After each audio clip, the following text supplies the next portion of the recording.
So matapos nga po ang sulit na bakbakan ni Junto Nakatani kalaban si Naoya Inoue kung saan nanatili sa Japanese Monster ang kanyang titulo at tinalo nito si Junto Nakatani sa isang close unanimous decision. At sa reaksyon natin dito mga boss, talagang competitive ang naging laban ng dalawang Hapon para sa ating mga idol. Mas maganda na merong rematch ang dalawang fighter. Dikit lang kasi ang bakbakan mga boss. At kita naman sa scorecards ng mga judges sa laban mga idol, dalawang 116-112 at isang 115-113. Talagang minalas lang si Junto Boy dahil sa round 10 kung saan ito nakagain ng momentum at nakakatama ito ng solid na suntok kay Inoue. Doon pa siya nabitakan ng kilay dahil sa headbutt. Kita naman mga idol na ragid na talaga si Inoue sa bakbakan. Kumbaga hindi na gano'ng katalim ang mga suntok ni Inoue at pagod na ito mga boss. Pagkakataon na sana ni Junto Nakatani, nasaktan at tinakot si Inoue sa bakbakan, particular na sa round 11 at round 12, pero nasugatan pa ito mga boss at ininda talaga ni Nakatani ito sa round 11. Hindi na masyado makakita si Junto Boy. Kung naipanalo sana nito mga idol ang round 11 at round 12, posible naging draw pa ang resulta ng laban. At imagine mga boss, kung kumamada si Junto Nakatani sa umpisa pa lang ng laban, masyado mahaba kasi nito binasa si Inoue. Animong natatakot ito pumasok. Ito nga ang sinabi ng ating Filipino Flash Tonito Donaire Jr. na kung takot ka lumaban kay Inoue, hindi ka talaga mananalo sa bakbakan. Yun ang estilo ni Junto Boy sa unang bahagi ng laban. Huli na talaga nito na-realize mga boss na kaya pala nito makipagsabayan kay Inoue sa bakbakan. Kaya para sa ating mga idol,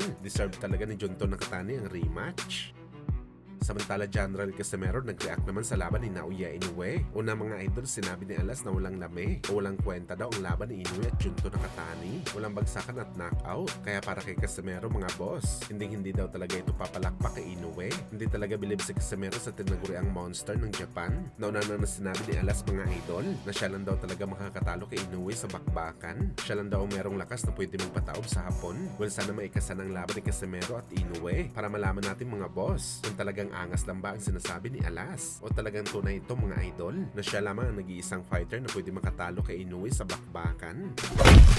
Sa kabilang banda naman mga idol, Naoya Inoue nagsalita na matapos ang laban kung saan nagpapasalamat si Inoue kay Junto Nakatani dahil nilabanan siya nito at para patunayan sa lahat mga boss na siya talaga ang number 1 na fighter sa Japan. Ito daw ang pinaka-importanting laban ni Inoue sa kanyang karera sa boxing sports dahil hindi daw basta-basta kalaban itong si Junto Nakatani. Kabilang daw ito sa pound per pound boxer sa buong mundo. Kaya isa malaking panalo daw ito mga idol para kay Inoue. Dagdag pa ng Japanese Monster. Hindi niya daw talaga maidideny na malakas talaga at mahirap kalaban si Nakatani. Lalo pa mahaba ito mga boss at mahusay sa bakbakan. At kita naman natin mga boss na namarkahan talaga ni Nakatani ang mukha ni Inoue. Nagkaroon ito ng black eye sa unang pagkakataon. Hindi pa natin ito nakita kay Inoue mga boss sa mga previous nito na laban. Simula ng unang laban nito sa ating Filipino Flash Tonito Donaire Jr. Sa ngayon wala pa plano si Inoue sa kanyang next fight. Manager na daw nito ang bahala sa kanyang laban.